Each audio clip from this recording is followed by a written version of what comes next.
Welcome back to the channel, everyone. Today we are going to be working on the 7.3 again. The first thing we are going to be doing is dropping this front fuel tank.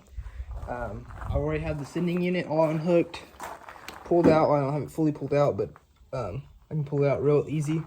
First thing we're going to start doing, taking these bolts off to drop the pan, which is right here. This is a skid plate pan, so you don't poke any sticks or anything like that through the bottom of your tank when you're driving through the pasture. So let's get right to work. I was able to get the skid plate out by myself. The bolt that goes on that end right there took forever to get because it is like under the cab and next to the fuel tank, and you can't get anything in there to get to it really. So it just takes a really long time. If anyone ever has to remove that skid plate, I'm sorry. But the next thing I'm gonna do is unloosen the two brackets that hold the fuel tank on, and I've already taken the tube off. So once we do that, we'll pull the sending unit, I already unhooked the hose. So we're good to drop it after that.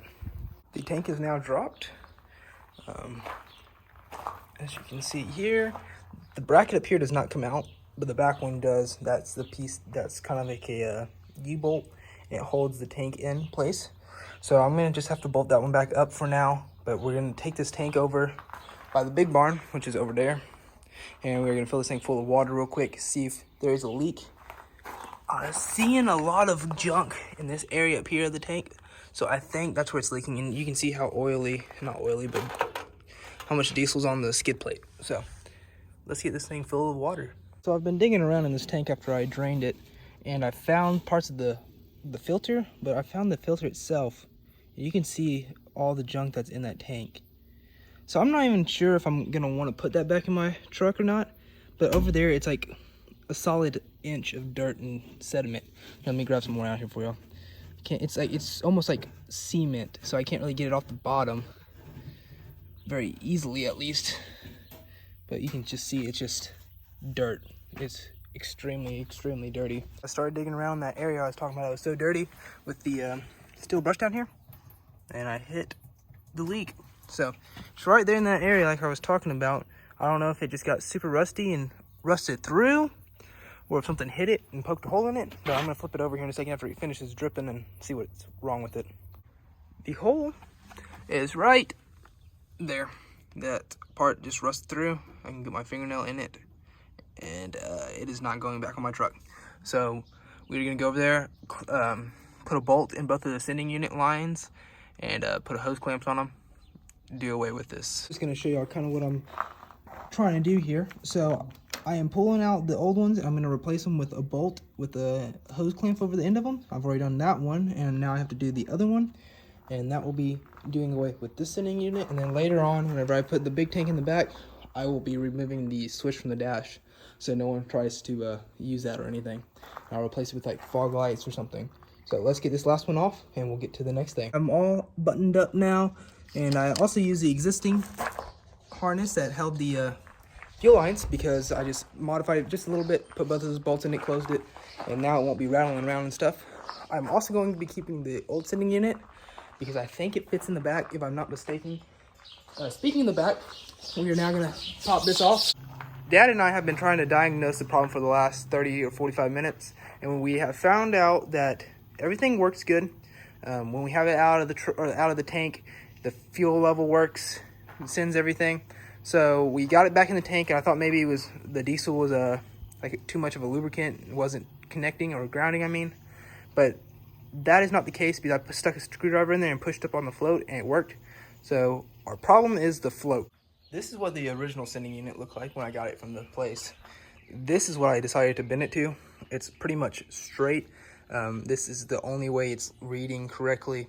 So we're just gonna go for it right now, and then later on we might replace the whole sending unit, or whenever I replace the tank, it comes with a brand new sending unit.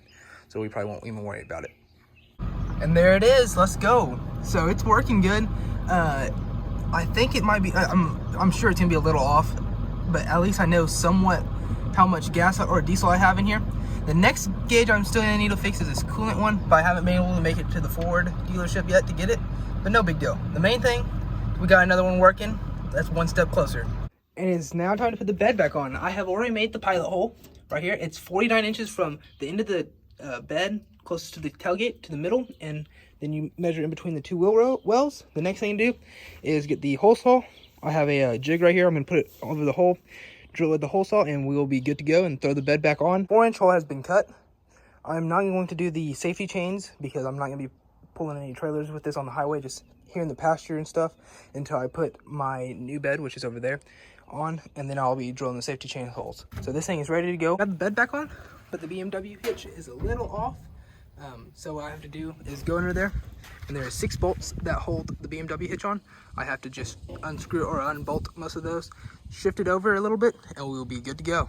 The last thing we're gonna do is fix these latches. You can go buy these plastic bushings, which slip over the latches, as I can show you here in 1 second. So you buy these plastic bushings, they're about $4.99 at AutoZone. And then you take your striker off, and these things are called striker bushings. Once you get your striker off, you simply slip them over, and that will make your door not rattle anymore.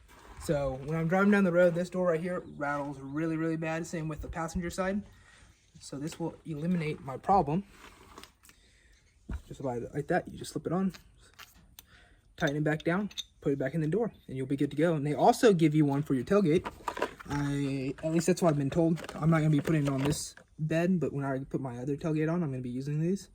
And they are supposed to help your tailgate from rattling and keep them tight. So I'll get back to you after. The before test, and here's the after. As you can see, very strong. It's a little hard to open because it's brand new, but that's all the striker does, the striker bushing. And then you push it on, it's locked again. And that's gonna be a wrap to this video. I want to say thank you to 2 good friends for going to pick up the door bushings. That was a huge help, saved me a trip to town.